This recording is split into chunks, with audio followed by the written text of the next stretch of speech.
football a beautiful game, or does it create a better form of excitement?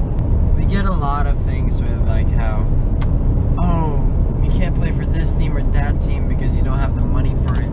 And that's in youth football or even in club football here in America. And then there's other guys who are like, oh, I want to go to that team because they're going to pay me more. And that's in semi-professional and professional level. People don't even think about the quality of coaching, the concept of improvement, the history of the teams, the relationships they may have with their teammates and the coaches. People just think about the money, and again, if you compare this to the business world, is this them being professional because they're getting a return on investment, higher revenue, profits? And if you weigh the opportunity cost, the pros and cons, are they really making a profit? I mean, in terms of financial return in the short term, and possibly you can say long term because some contracts nowadays last for 5 years, is it really a profitable return? Because like bad relationships and bad coaching and bad investments in your careers can like ruin your career after the contract's over. Like, what if after the 5-year contract everyone realizes that you're a joke and that you've never improved? You had potential when you were younger, but now that you're 5 years older, you never realize the potential and no one wants to sign you anymore. I mean, there's this guy in the Philippines, he screwed it all up. He was getting the big bucks because he has experience in Europe, but like, this man took professional football in the Philippines as a joke.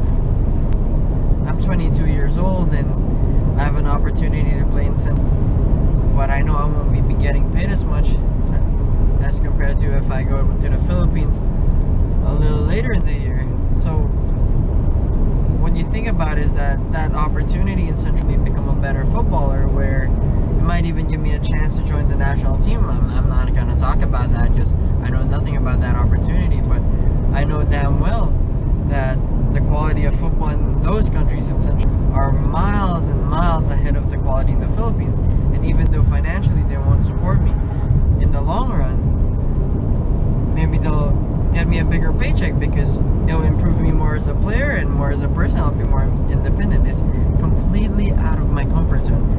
Let's say I went to the Philippines and they paid me X amount of money, and this is like 3 times more than I'll make in Central America. There's so many pros. I'm in my comfort zone, which means I'm around people I'm comfortable with. I comfortably, naturally speak the language, which is Tagalog or Filipino. In the country, I mean, generally in the country, I speak English, I speak Filipino, I'm good. So this is like the biggest comfort zone. I know the food, I know the people, I know the culture. And compared to like Central America, everyone there speaks Spanish. Sí, hablo español, pero todavía no soy fluido. Y puedo aprender, pero no tengo mucha confianza. ¿Me entiende? It's very uncomfortable for me, even though I can adapt. I'm not very familiar with the culture. I'm not very familiar with the food. I mean, I do know a lot about it because I've been living in a South American community for the past 2-3 years, and every time I'm with my girlfriend's family, or every time I'm with my soccer team, my semi-pro soccer teams down south, everywhere in South Florida is basically rich Cuba. That's what they call it. But it's not the same. I won't be in a comfort zone, so I won't be gaining as much money. I won't be living comfortably, but I'll be learning so much more. And in the long run, that could be like 1,000,000 times the value of going into my comfort zone in the Philippines. And then again, you think about it: does money corrupt football? Because people my age, 22 years old, you want security in life. You take the easiest opportunity. Go to Philippines. You get to play in a first division league. You get to earn more money, and you get to be comfortable in your life. Who would turn that down to be in a place where you won't get paid much, you don't know if you're going to play in the first or second division, and you'll be uncomfortable as hell? It's crazy, you know? And the worst part is, even though I say now it's going to be like a great experiences in improving a soccer player. We don't know if this is 100% accurate. Like, who says going to make me a better player? In theory, it should, right? But we never know if that will, like, give me greater potential, give me something that I will learn. Like, people go to rich-ass schools in America and are so stupid as fuck. I shouldn't be talking about those kind of people, though, but, like, what do you guys think? Many factors to put into decisions and where people go.